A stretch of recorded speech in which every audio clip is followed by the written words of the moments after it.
I nderuar Zoti Kryeministër, e nderuar zonja Zëndës Kryeministre dhe Ministre e Infrastrukturës dhe Energjisë, të dashur kolegë dhe partnerë të dy institucioneve tona, Universitetit Politeknik dhe Ministrisë së Infrastrukturës dhe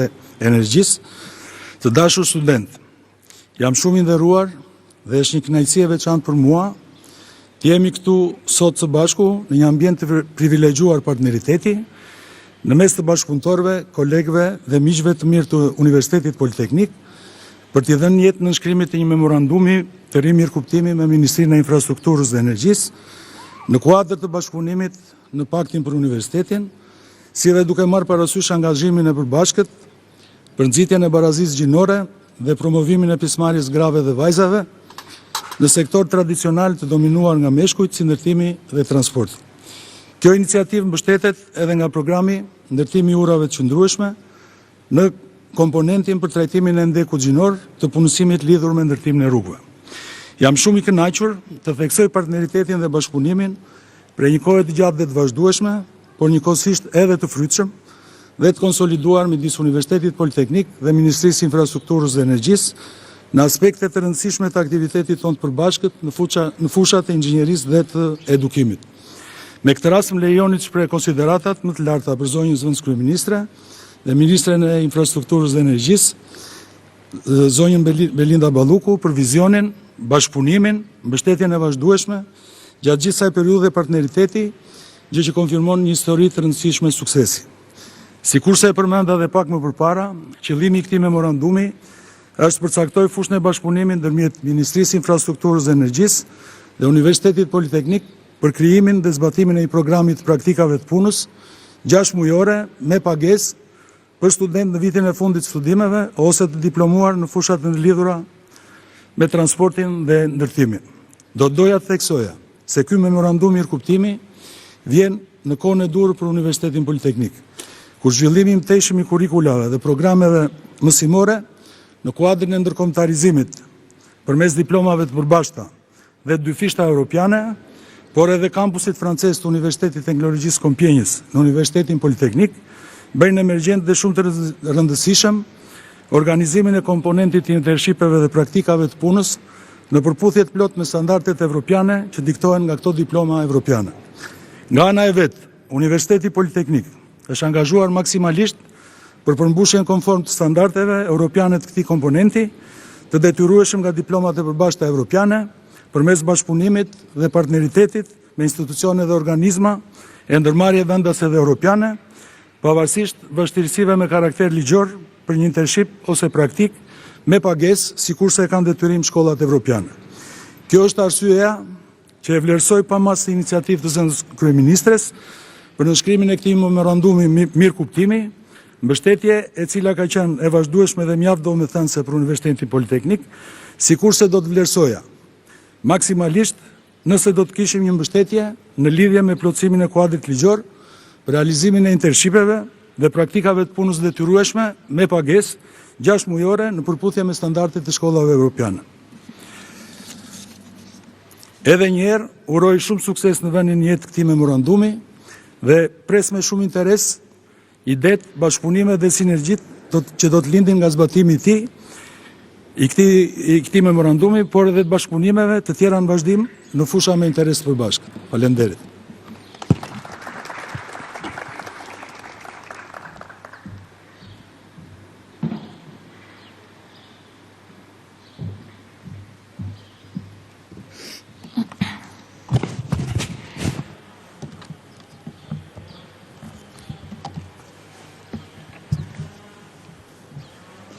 I nderuar kryeministër,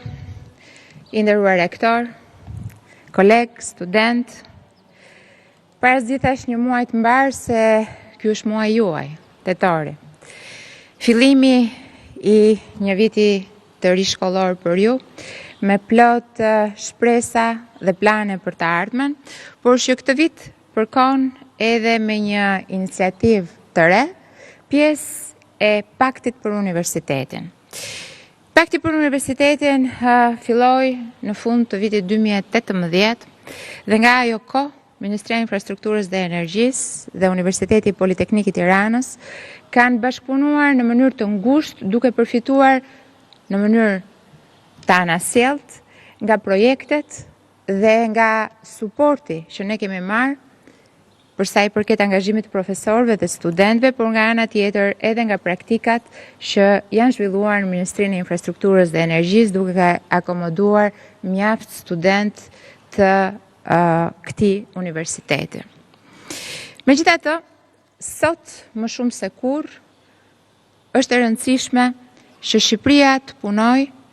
për ngritjen e një kapitali njerëzor i cili do t'i përgjigjet kërkesave të integrimit në Bashkimin Evropian dhe jo thjesht kërkesave të tregut tonë. Industria e rëndë, ajo që përfshin transportin, që përfshin minierat, ajo që mbulon shumë sektor jetik të vendit, sot më shumë se kurrë ka një kërkesë të jashtëzakonshme për burime njerëzore, të cilat duhet jenë jo thjesht të afta dhe të gatshme për të përballuar gjitha sfidat, por duhet të jenë të trajnuara dhe të kenë kaluar të gjitha fazat e edukimit sipas kritereve që Bashkimi Evropian sot ka vendosur. Pa njerëz të formuar, pa të rinj të arsimuar dhe të trajnuar, çdo reformë, çdo investim, çdo vizion mbetet i mangët. Prandaj sot, më shumë se kurrë, duhet të investojmë tek të rinjt. Tek ata që do të jenë nesër inxhinierët, mjekët, që do të jenë ekonomistët dhe juristët, që do të jenë specialistët e transportit dhe të aviacionit. Ata që do të dheshin Shqipërinë drejt një zhvillimi të vrrullshëm dhe mbi të gjitha të qëndrueshëm. Për këtë arsye, qeveria Rama ka hartuar një program qeverisës që vendos njeriu në qendër, duke ofruar paga dinjetoze, kushte pune konkurruese, mundësi reale për zhvillimin profesional. Brenda këtij mandati, paga mesatare kombëtare do të arrijë 1.000 euro, por, siç tham, nuk mjafton vetëm paga. Me thelbësor, patjetër, është krijimi i mundësive të arsimit dhe trajnimit profesional. Shkollat do të transformohen në qendra multifunksionale me konvikte dhe kurse, duke i pajisur të rinjt tanë me certifikime ndërkombëtare që do të njihen kudo dhe veçanërisht në Europë. Ky është një investim i drejt për drejt në kapitalin njerëzor. Formimi i brezit të ri është prioritet i posaçëm dhe i Ministrisë Infrastrukturës dhe të Energjisë, e cila ashtu siç thash mbulon sektori jetik të vendit dhe të ekonomisë. Ne synojmë të rekrutojmë profesionistë të ri jo vetëm për t'i trajnuar, por për t'i përgatitur dhe ofruar punësi afatgjatë në projekte konkrete të infrastrukturës që tashmë janë të shumta, duke nisur nga aviacioni, tek industria detare dhe padyshim tek energjia. Një pjesë e mirë e ekspertëve që punojnë në këtë sektor janë në vitet e fundit karrierës së tyre dhe do t'i duhet t'i lënë stafetën një gjenerate të re profesionistësh për të garantuar zhvillimin e vazhdueshëm të vendit tonë. Vetëm gjatë vitit 2024 dhe 2025, OSHE Group ka nisur një nga praktikat më të mira, duke hapur një thirrje për të rekrutuar sa më shumë inxhinier dhe teknik të rinj, duke ndryshuar kështu formatin e një ndërmarrje që ka më shumë se 6.000 punonjës dhe duke krijuar një traditë të kalimit të stafetës nga brezi në brez. Kemi patur 245 aplikime për 60 vende inxhinierësh dhe elektricistësh. Dhe nga ana tjetër, sot janë hapur sërish aplikime 223 të tilla, të cilat synojnë që të kenë edhe një grup të dytë, pra në vazhdimsi të atyre që u rekrutuar në vitin 2024. Të njëjtën praktikë kemi ndjekur edhe në Alpetrol, ku vetëm pak muaj më parë në një thirrje ku morën pjesë 90 inxhinier dhe gjeolog, 20 prej tyre kanë nisur një praktikë të paguar për një vit, duke pasur mundësinë që të ndjekim dhe traditat e mëparshme dhe ata të cilët vinë si praktikant dhe që performojnë më mirë të qëndrojnë në ndërmarrje, pra në Alpetrol, me një kontratë definitive. Këto nuk janë thjesht statistika, janë histori suksesi që tregojnë se kur u jepet mundësia, të rinjt shqiptar dinë të shkëlqejnë. Jam shumë e lumtur që sot çelim një tjetër dritare për të rinjt dhe që vazhdojmë bashkëpunimin e qëndësishëm me Universitetin Politeknik Tiranës. Dhe si që thash, kjo është në kuadër të paktit me universitetin dhe do të vazhdoj me të njëjtin ritëm. Marrëveshja që nënshkruajmë sot mes Ministrisë Infrastrukturës dhe Energjisë dhe Universitetit Politeknik të Tiranës shënon fillimin e një nisme të re, që këtë radhë lidhet me një tjetër ndërmarrje, institucion të rëndësishëm Republikën e Shqipërisë, që është Autoriteti Rrugor Shqiptar. Siç e tha dhe rektori, ka edhe një element tjetër ky bashkëpunim, barazinë gjinore. Banka Botërore, e cila është financuese e këtij programi, e ka një nga komponentët më të rëndësishëm barazinë gjinore. Por tek flisnim me rektorin dhe tek komunikonim edhe me zyrtarët e Bankës Botërore këtu, ne i shpjeguam që në industrinë e rëndë, në transport apo energji, në Shqipëri ka shumë gra dhe vajza që kontribojnë dhe për të thënë të drejtën ne nuk e kemi këtë barazi të munguar gjinore. Unë, që drejtoj sektorin, jam një grua. Drejtoresha e përgjithshme e infrastrukturës, Ariola Muka, që ka vite që drejton këtë sektor, është gjithashtu një grua. Disa nga zëvendësministrat e Ministrinë e Infrastrukturës dhe të Energjisë janë gra.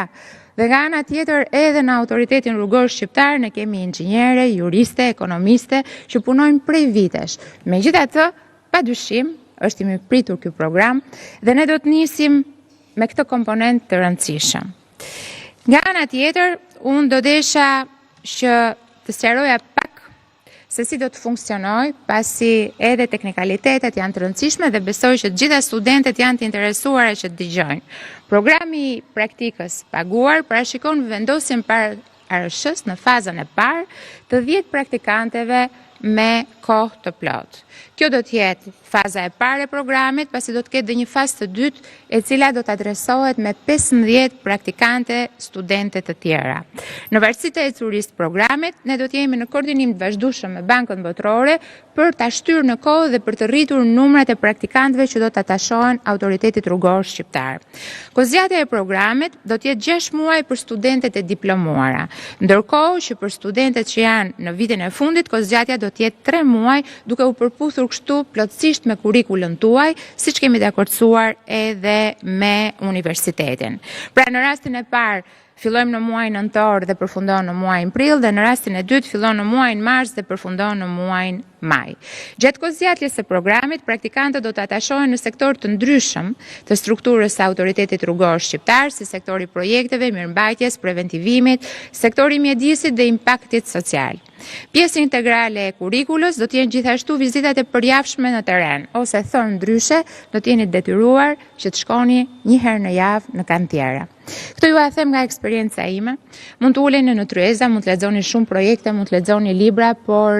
vendi ku ju mësoni më shumë është kantieri. Në kantier do keni mundësi të shikoni se si zhvillohet infrastruktura e vërtet dhe keni parasysh që ndoshta në një vend tjetër nuk është kaq e mundur që të ketë kantiere të ndryshme me tipologji të ndryshme, por në Shqipëri këtu e kemi këtë mundësi.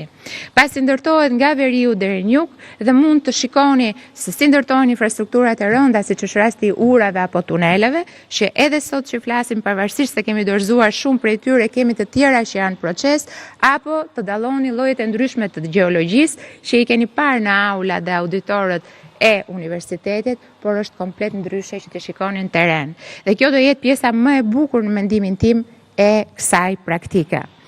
Nga ana tjetër, keni parasysh që me fillimin e linjës hekurudhore Tiranë-Durrës, e cila duhet njësë operimet brenda vitit 2026, do të nevojiten punonjës të trajnuar në mënyrë të ngjashme me stafin e kontrollit të trafikut ajror. Jemi duke kaluar në një nivel tjetër. Më kujtohet kur unë fillova të drejtoja trafikun ajror, ishte një nga punët më të kërkuara,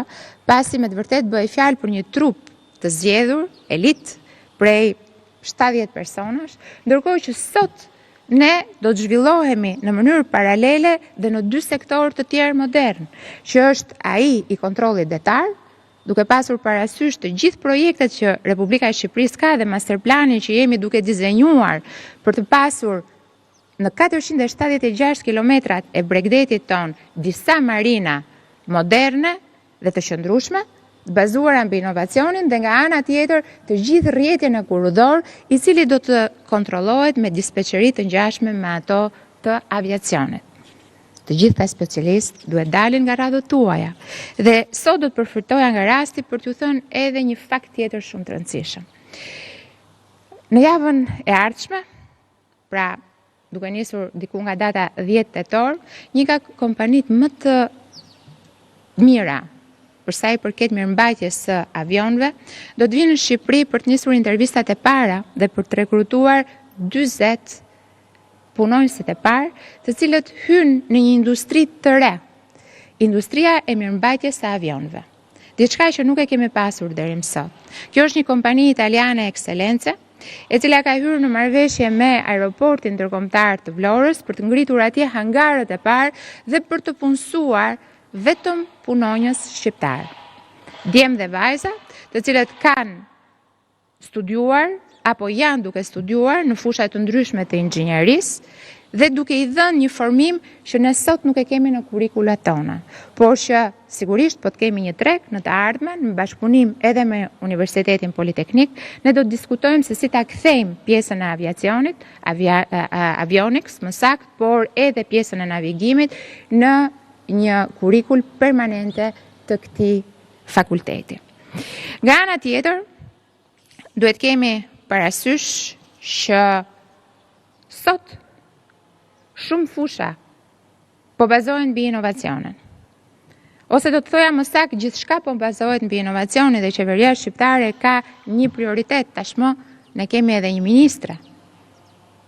e cila vjen si një produkt i inteligjencës artificiale. Trafiku rrugor, duke nisur nga viti 2026, do të jetë gjithashtu një nga sektorët ku inovacioni do të lullsoj, përmes një qendre të monitorimit të trafikut, apo përmes kamerave inteligjente që do të ndihmojnë të gjithë procesin në të gjitha akset kombëtare duke nisur me 200 kilometrat e para. Aviacioni ka qenë gjithmonë inovator, por do të shkojë dhe më tej. Tashmë, me numrin e fluturimeve dhe me numrin e pasagjerëve që ne përpunojmë në një nga aeroportet tona, siç është rasti i Rinasit, ku ka arritur në 53.000 pasagjerë në një ditë, që dikur ne mbanim si ditë të shënuar një rekord me 20.000 pasagjerë, sigurisht inovacioni duhet jetë prezent. Por inovacioni nuk zëvendëson në asnjë rast kapitalin njerëzor. Janë dy komponent që ecin në mënyrë paralele dhe që janë po aq të rëndësishëm për zhvillimin ekonomik të vendit dhe ndaj ne jemi këtu sot dhe unë mendoj se ky është një moment i shkëlqyer për një bashkëpunim akoma të më ngushtë mes nesh. Megjithatë, unë dua të përfitoj nga rasti që të bëj një thirrje dhe mos bëjmë diskriminim gjinor. I bëj thirrje të gjithë djemve, të cilët janë në vitin e fundit duke studiuar në këtë universitet. Edhe ata që kanë përfunduar studimet, që ta aplikojnë në të gjitha ato pozicione pune që janë të shpallura pranë autoritetit rrugor shqiptar, pranë Alpetrolit, pranë OSHE-s, OST-s dhe të gjitha ndërmarrjeve të tjera që operojnë në ombrellën e Ministrisë së Infrastrukturës dhe të Energjisë. Ne kemi synim që të përthisim sa më shumë djem dhe vajza të reja në këto sektor kaq të rëndësishëm, ndaj ky memorandum sot, kjo iniciativë sot nuk duhet pengoj asnjërin nga ju që të na bashkoheni. Rritja dhe forcimi i kapitalit njerëzor nuk është vetëm një objektiv i programit ton qeverisës, por një domosdoshmëri kombëtare. Ardhmja e Shqipërisë është padyshim në duart e brezit të ri dhe ne jemi këtu për t'i dhënë atij brezi mjetet, mundësinë dhe besimin që i nevojitet për të ndërtuar një Shqipëri më të fortë, më moderne në rrugën europiane. Shumë faleminderit për vëmendjen dhe suksese të gjithëve. Ftoj kryeministrin e Shqipërisë Edi Rama.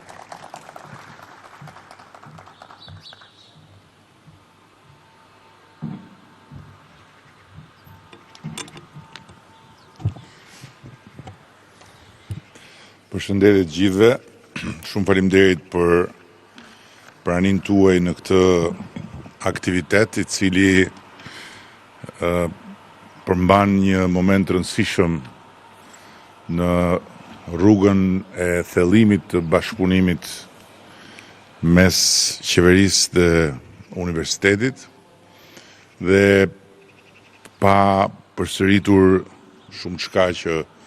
u tha këtu, dua të sjell në vëmendje faktin se qysh kur ne e shpallëm paktin për universitetin, procesi i ndërveprimit me universitetin sipas fushave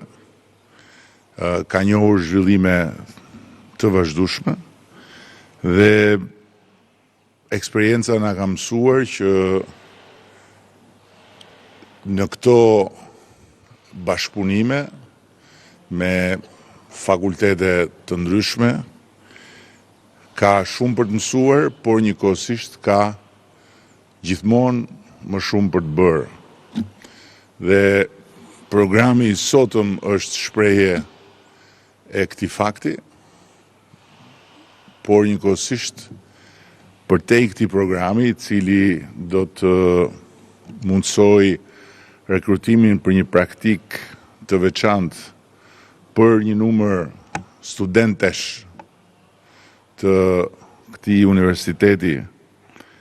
ne duam që të shkojmë edhe më tutje dhe duam që të artikulojmë edhe më shumë programe të posaçme të kësaj natyre për t'i dhënë mundësi të gjithë atyre që studiojnë në universitet që të fillojnë të materializojnë një perspektivë të nesërmes pa mbaruar ende studimet dhe që të përfshihen në praktika pune të cilat ju hapin atyre këtë perspektivë dhe ju sigurojnë një informacion të domosdoshëm lidhur me si mund të bëhen pjesë e përhershme e trupave të ndryshme që operojnë në funksion të interesave të shtetit shqiptar, dhe nga ana tjetër për të krijuar ura të reja, kanale të reja bashkëpunimi në mënyrë që investimet dhe mbështetja e drejt për drejt e qeverisë për universitetin të shkojë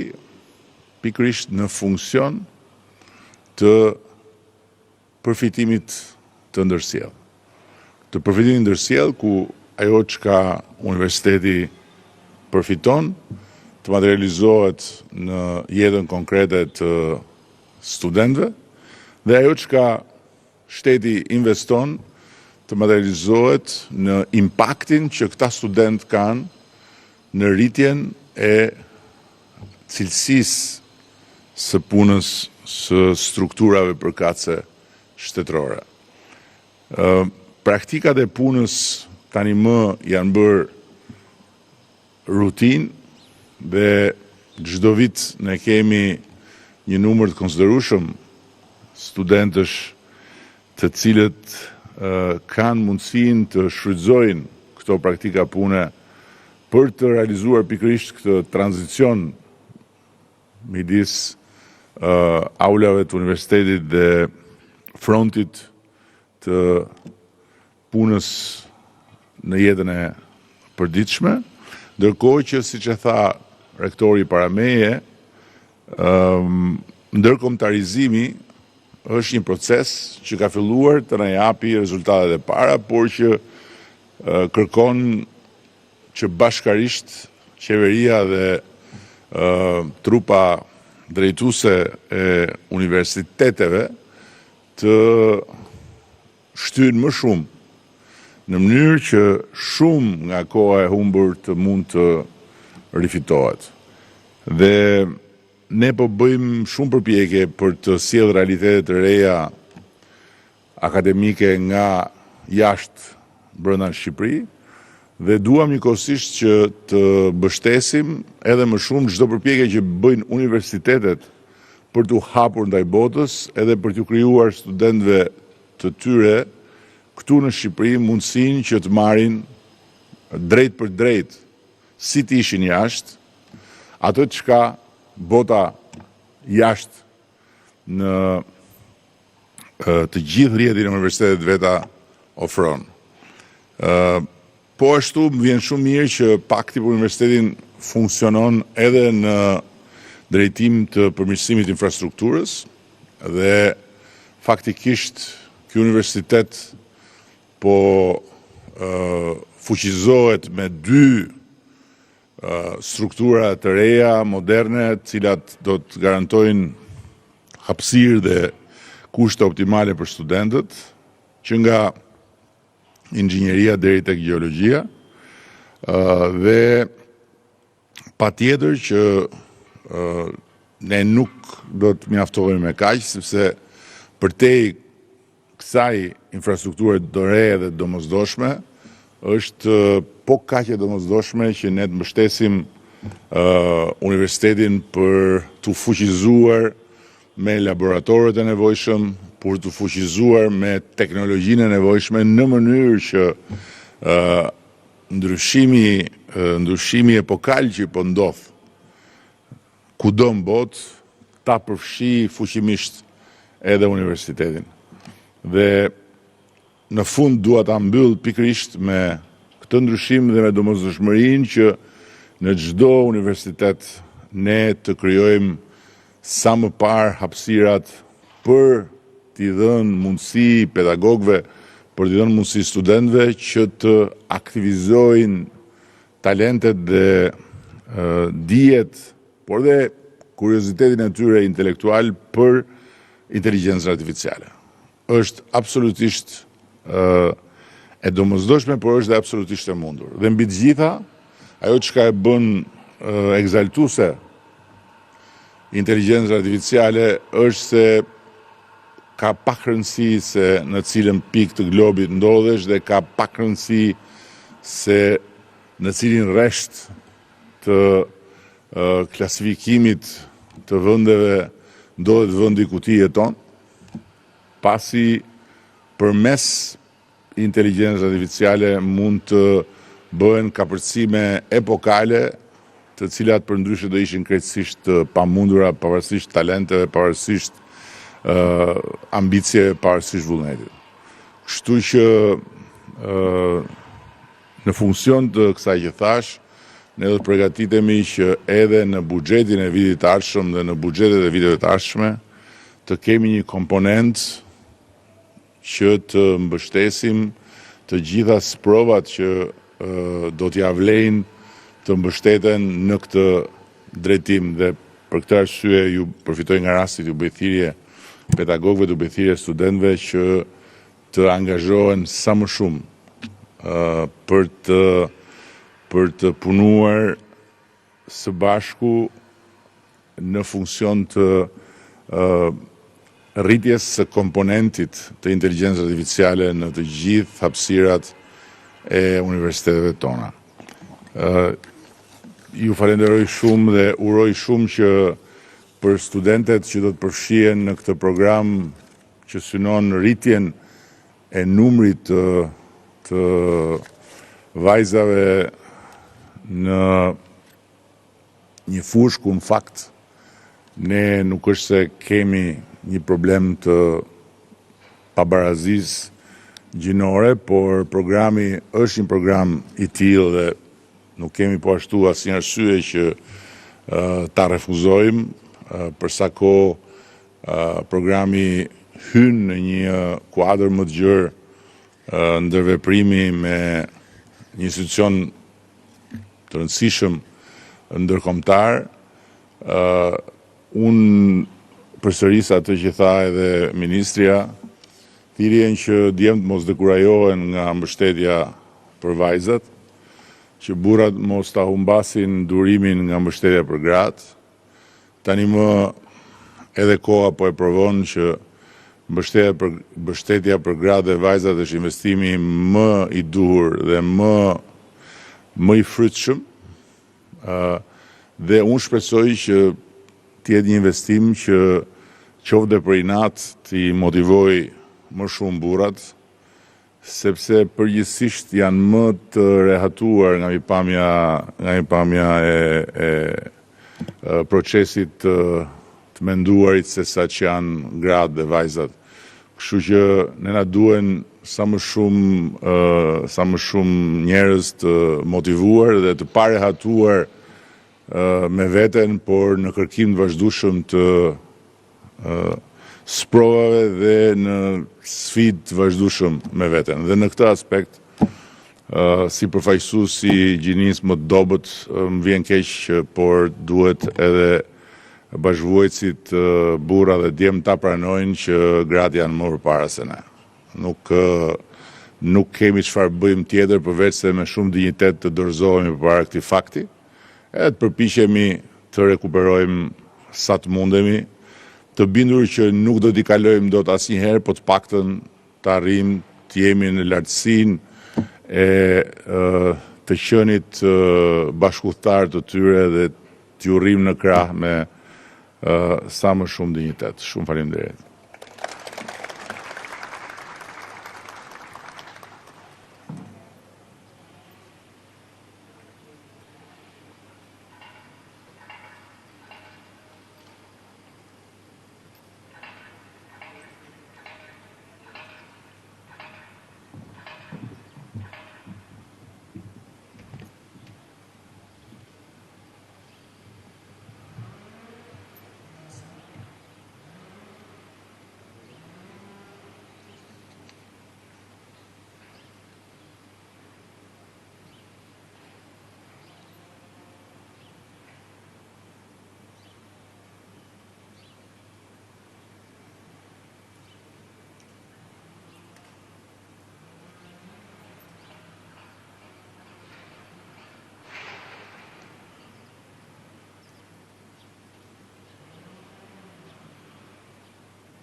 Faleminderit gjithëve.